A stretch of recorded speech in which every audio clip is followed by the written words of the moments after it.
দিতে পারতাম, ড্রাইভিং শিখাইতে পারতাম, ইলেকট্রিসিটি শিখাইতে পারতাম, আরো ইলেকট্রিক কাজকর্ম শিখাইতে পারতাম, মিডল ইস্টে যদি পাঠাতে পারতাম, এই ছেলেরা প্রতিজনে 70-80 হাজার টাকা পর্যন্ত মান্থলি ইনকাম করতে পারে।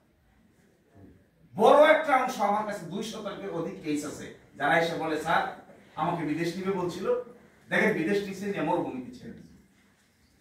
একটা বড় অংশ এসে বলে স্যার মানুষ এ নিবে, দেখেন টাকা দিচ্ছি 6 লাখ, মানুষ এ নিয়ে গেছে জঙ্গলে কাজ দিয়েছে। আমি জানি না আপনারা অনেকেই তার ভুক্তভোগী হতেও পারে। আইসে বলে দালালকে টাকা দিছিল, 20 লক্ষ পর্যন্ত টাকা দিছে, কিভাবে বিভিন্ন দেশ ঘুরে আপনাদের দেশে টাকাও গেছে, পাসপোর্টও গেছে, এই দেশেও আর আসতে পারে না।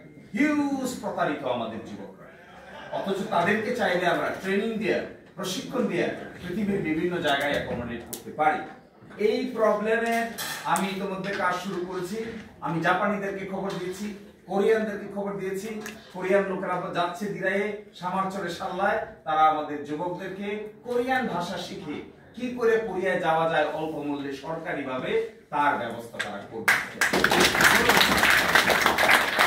দেখেন আপনারা এখানে থাকেন, আমরা এখানে থাকি, you are getting the highest level of treatment facilities in this country. আমাদের দেশে কিন্তু প্রাইমারি হেলথ কেয়ার নাই।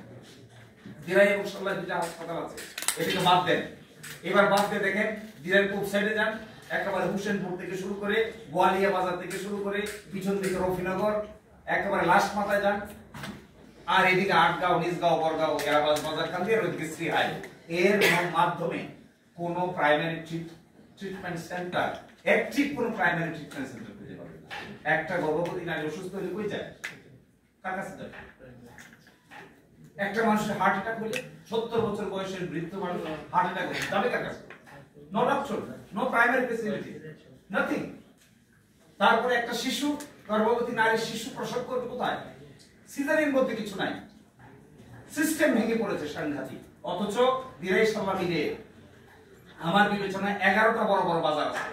11টা বড় বড় বাজারে যদি প্রাইমারি হেলথ কেয়ার সিস্টেম গড়ে তোলা যেত, তাহলে আমাদের দেশের, আমার আপনার ভাই বন্ধুরা প্রাথমিক মেডিকেল কেয়ার পেতে পারত।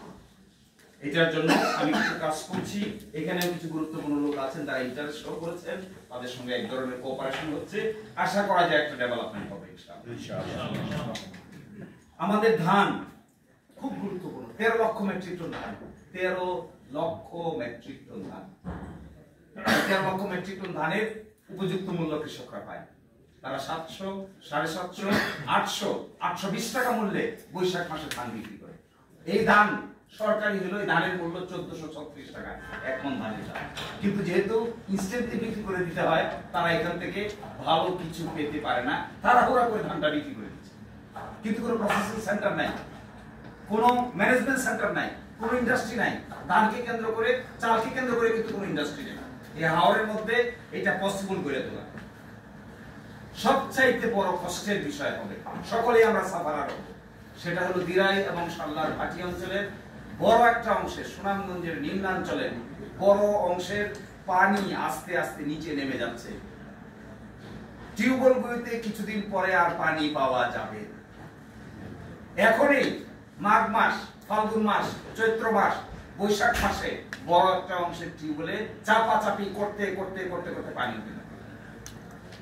এবং আমাকে বলেছেন আবহাওয়াবিদরা, পরিবেশবিদরা, যে তাদের এস্টিমেট 30 বছর পরে এই দিরাই সাল্লার হাওর অঞ্চলের চিত্র পরিবর্তন হয়ে একটা এমন জায়গায় পরিণত হবে শুধু শুষ্ক আর শুষ্ক। এখানে হাওর নষ্ট হয়ে যাচ্ছে, নদী নালা চলে না, খাল খনন চলে না। এবার সফরে গিয়ে সবচাইতে অবাক, এক জায়গায় গিয়ে দাঁড়াইছিলাম আধা ঘন্টা, শুধু সেই পুরনো দিনের কথা স্মরণ করার জন্য। যেখান দিয়ে নৌকা চলতো, ট্রলার চলতো, এই জায়গাগুলো দিয়ে এখন মোটরসাইকেল চলে। আচ্ছা বলেন পানি যাবে কোথা থেকে? উত্তর থেকে পানি আসে, সিলেটের উত্তরাঞ্চল থেকে পানি আসে, দক্ষিণে পানি যায়, পানি এসে যাবে কোথায়? নদী তো নাই, খাল তো নাই, কিন্তু খাল তো খনন করা হচ্ছে না।